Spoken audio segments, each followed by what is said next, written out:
अस्सलाम वालेकुम students, all will be fine. आज हम पढ़ेंगे class 9 unit number 4 factorisation and algebraic manipulation की एक्सरसाइज 4.1 का क्वेश्चन नंबर 1। लेक्चर स्टार्ट करने से पहले आप चैनल को सब्सक्राइब करें और बेल आइकन पर क्लिक करें ताकि नेक्स्ट आने वाले लेक्चर की नोटिफिकेशन आपको मिल सके। आज हम पढ़ेंगे question number 1, factorise by identifying common factors.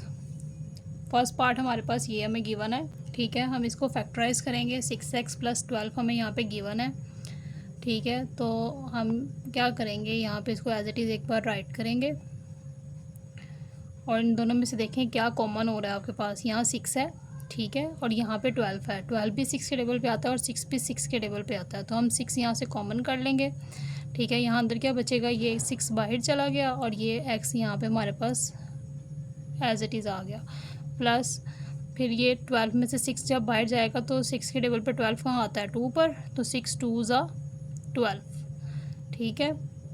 तो ये इसका आंसर होगा।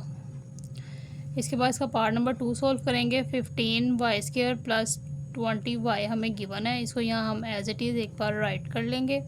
देखेंगे 15 और 20 किस टेबल पर आते हैं, दोनों जो हैं वो 5 के टेबल पे हमारे पास आते हैं, ठीक है। तो 5 यहाँ से कॉमन होगा और यहाँ पे हमारे पास 2y हैं और यहाँ पे 1y है, ठीक है। तो 1y भी हम कॉमन कर सकते हैं दोनों में से।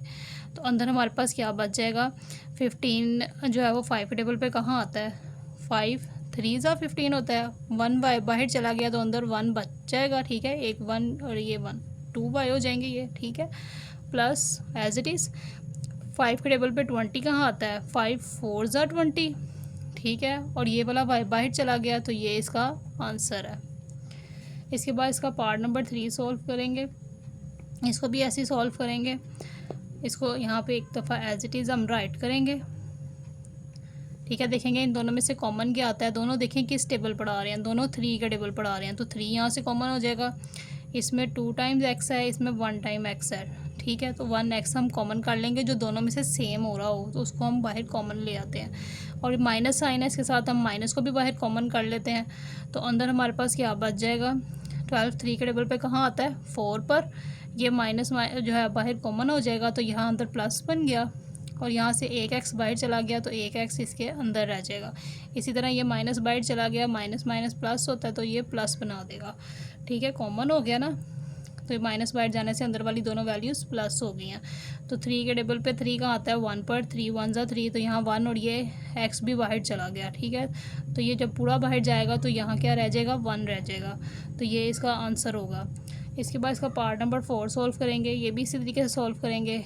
एक दफ़ा एज इट इज़ हम यहाँ इसको राइट कर लेते हैं, फिर देखते हैं कि ये दोनों किस टेबल पर आ रहे हैं, 4 के टेबल पे, तो 4 कॉमन कर लेते हैं।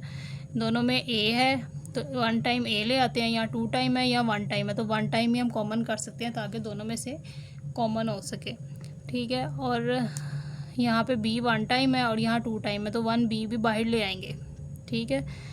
तो दोनों में से सेम चीज़ें बाहर कॉमन हो गई। 4 के टेबल 4 कहाँ आता है, 1 पर, 1 a बाहर चला गया तो यहाँ एक a रह जाएगा, ठीक है। b भी बाहर चला गया। फिर प्लस 4 के टेबल पे 8 कहाँ आता है, 4 2 ज़ा 8, 2 आ जाएगा। मुझे जो 1 a है ये बाहर आ गया और यहाँ 2 b है तो 2 b में से 1 b बाहर चला गया तो 1 b अंदर आ जाएगा, तो ये इसका आंसर होगा। इसके बाद इसका पार्ट नंबर 5 भी इसी तरीके से सॉल्व करेंगे। इसको एक दफ़ा यहाँ एज इट इज़ राइट करेंगे और फिर हम इसको सॉल्व करेंगे। देखें क्या कॉमन हो रहा है, सब में x सेम आ रहा है, ठीक है। उसके अलावा कोई ये 3 2 ये सब सेम टेबल पर नहीं जाते, यहाँ 1 है, ठीक है। जिसके साथ कुछ नहीं होता उसके साथ 1 होता है, तो यहाँ 1 है, कोई भी सेम टेबल पे नहीं जा रहा और सब में सिर्फ x सेम आ रहा, तो x को बाहर कॉमन कर लेंगे, ठीक है। ये x बाहर चला गया, अंदर y बच गया। फिर -3, ये x एक बाहर चला गया तो अंदर एक x बच जाएगा क्योंकि यहाँ 2 टाइम्स x है। फिर +2 और ये x बाहर चला गया तो यहाँ पे खाली 2 ही बच गया, तो ये इसका आंसर है। इसके बाद इसका पार्ट नंबर 6 सॉल्व करेंगे। ये भी इसी तरीके से करेंगे। यहाँ पे हम 1 टाइम इसको राइट कर लेते हैं एज इट इज़।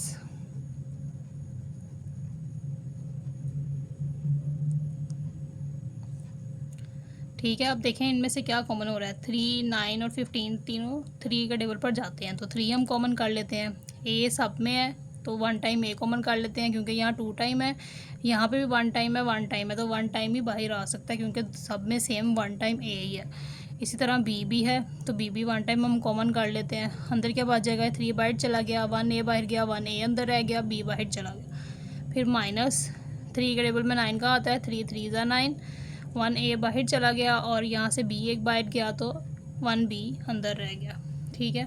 फिर +3 के टेबल में 15 का आता है, 5 पर 3 5 ज़ा 15, 1 ए बाहर चला गया, 1 बी भी बाहर चला गया, खाली 5 ही रह गया।